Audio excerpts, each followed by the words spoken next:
Looks like a bug was in his brain, sir.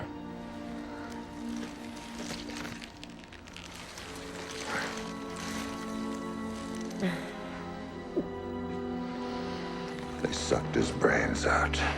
I never know whether to call this movie the greatest bad movie ever made or the worst great movie ever made, but it's definitely one of them. Regardless of what you call it, I love this movie. I love the terrible, cheesy acting, the big, oversized guns, the plastic characterizations. I like how it's basically an overblown Saturday morning cartoon for adults. I just really love this movie, which is why it pains me that the entire point of this video is to criticize it. Yeah, I know. Sometimes I hate my job too. Paul Verhoeven is a director that I've liked for quite some time. I enjoy pretty much all his movies, even the ones that other people really don't, like Showgirls. And some of his best movies I've put on my list of like top 20 best movies of all time, like RoboCop. And when he set out to make Starship Troopers, the plan was to make a satire of fascism and fascist propaganda. And while I appreciate the attempt because I think he made a damn fine movie, the sad truth is, Paul, that you kind of messed up. I mean, it's not like this is all that surprising. The man's already shown that he has a pretty low bar for what's considered fascism. Now look, everybody, I get it. America has not been given the greatest hand when it comes to presidential options. But you can't just label every single person who sits in the White House that you don't like a fascist. You got forces to wear normal clothes? What is this, Nazi Germany? Hey! How many times have I told you kids not to bring up Nazi Germany when you don't get something you want? You're a fascist! Get out! You're a fascist, and this whole school stinks of Nazis! Believe it or not, the word actually has a specific meaning with a specific ideology. It's not just people or ideas you don't like. Normally I wouldn't spend precious video time defining what fascism is, but because the word is thrown around so much, so carelessly, I'm actually not 100% sure how many people really know what it means. You'll find different variations of the definition depending on what dictionary you look, but in Merriam-Webster's dictionary, it means a political philosophy, movement, or regime that exalts nation and often race above the individual, that stands for a centralized autocratic government headed by a dictatorial leader, severe economic and social regimentation, and forcible suppression of opposition. A tendency towards or actual exercise of strong autocratic or dictatorial control. So now the question is proposed. Is the government depicted in Starship Troopers an example of fascism? No, it is not. Let's get a couple of lousier arguments out of the way right off the bat. Some people like to say that yes, it is the example of a fascist government because the director said it was a depiction of a fascist government, so then automatically it's obviously a fascist government. Paul Verhoeven's great. I love his movies. He's a great director. Awesome. However, sorry to say, but Paul Verhoeven did not invent fascism. He didn't coin the word or create the philosophy. He's not the end-all be-all of what is fascism and what is not. As I said before, fascism is a very specific thing with very specific traits that it needs to follow in order to be considered fascist. And if Paul Verhoeven created a movie that he said was fascist but doesn't actually have any fascism in it,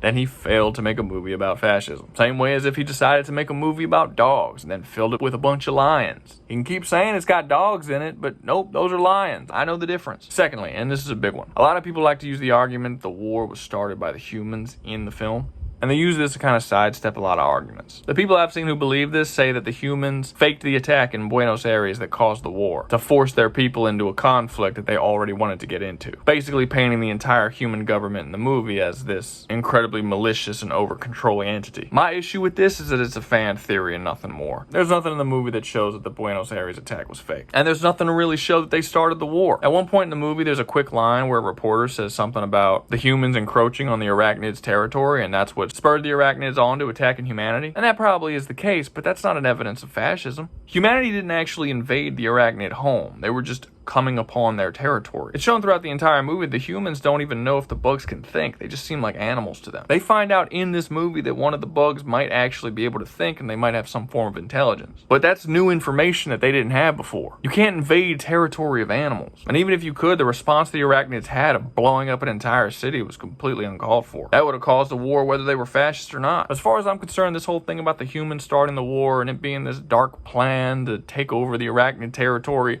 is all just fan theories, and there isn't enough evidence in the movie to actually support this. Okay, so in what ways does the government seem to be fascist? Well, the society depicted in the film does share a couple of traits that are in fascist societies. Both are very militaristic, both are very nationalist, and both treat the good of the nation over the good of the individual. That's about it. I'm sorry. That's not enough. You have to understand that fascist nations are run by dictators. They're incredibly authoritarian. There's no form of democracy and they strip the people of most of their freedom. The government has a very heavy hand on controlling of the people's lives and damn near dominate every aspect of society. There's no evidence in the film of any kind of dictator. In fact, at one point, one of the generals mess up the first battle with the arachnids and he willingly steps down and another one comes in. It's not like he's beheaded or forcefully removed. The military service is pushed pretty hard in schools, but it's not forced upon anybody. And while we see during the shower scene, which I'm not allowed to show in this video, that military service is required for many basic things, like going into politics or having a certain amount of children. It's not like people who don't go into service can't have great lives. Rico's parents are extremely anti-military, and they're a very wealthy and successful family. In fact, their pushing of the military is pretty tame compared to a lot of our real-world countries. I mean, Israel has forced conscription for every citizen of their nation. This is not an unheard of thing. To me, it just seems like Paul Verhoeven has confused the fascist government with the stratocracy, which is a government run by the military, which is really what they depict in the movie. As far as we could tell, the entire society is happy and generally free to do whatever they want. Both citizens and the press are shown freely criticizing the government. There's a live talk show at one point where a woman is shown sympathizing with the enemy. There's no great dictatorial force, no major brainwashing in schools. Don't get me wrong, Radjack says some wild shit. He doesn't like democracy very much and talks about how violence is the best tool a government has. But none of the other teachers are shown saying anything like this, and Rico's parents bitch about Radjack specifically doing it. So the movie makes it pretty clear that it's something that one teacher is doing and not the school system as a whole. I mean, yeah, in the movie you have to join the military if you want to earn your citizenship. You're not just born with it. And without that citizenship, they can't do things like vote. But the fact that their government even has voting points pretty strongly that it's not fascist. Fascism and democracy doesn't exactly go hand in hand. When you compare the government of this movie to real fascist governments that we've actually had, like Germany or Russia, do they really compare at all? There doesn't seem to be one group that's singled out as the lesser group. There doesn't seem to be any huge economic gap. No major freedoms stripped. Just a couple that are locked off until you spend a year in the military. Now, there is an argument to be made that my entire video is looking at the fascism in the movie in the wrong light. Like, the point of the movie isn't that in the universe of Starship Troopers, the government is fascist. More so that the movie itself is propaganda. Like, the movie itself is a movie within the world of Starship Troopers trying to sell fascism as a good thing. Which is why a lot of the fascist parts of the movie are toned down or just straight up not fascist. Like, it's trying to sell you on it. And I wouldn't completely disregard this argument. I mean, it is possible, but I just think it's a little too meta. Like, you would have to go into the movie and pretend that you are someone in the Starship Troopers universe watching a propaganda film of the universe that you don't really live in. If that is the way you're supposed to watch the movie, I think that it's a little too meta to be effective. Because the fact is that when you watch the movie, it's not a fascist government you're watching. If the movie itself is supposed to be propaganda, tricking you into siding with the fascists, doesn't that kind of go against Paul's whole point of fascism being bad? Now, while I do think the movie is a bad example of fascist satire, it's actually a really good example of a satire on propaganda. That part I think he did really, really well. Every part of this movie just bleeds propaganda. I can absolutely buy this as a movie specifically made to try and get people to join the fight. And I've talked to many people who have said the movie actually made them want to go into the military, so it worked pretty well. Well,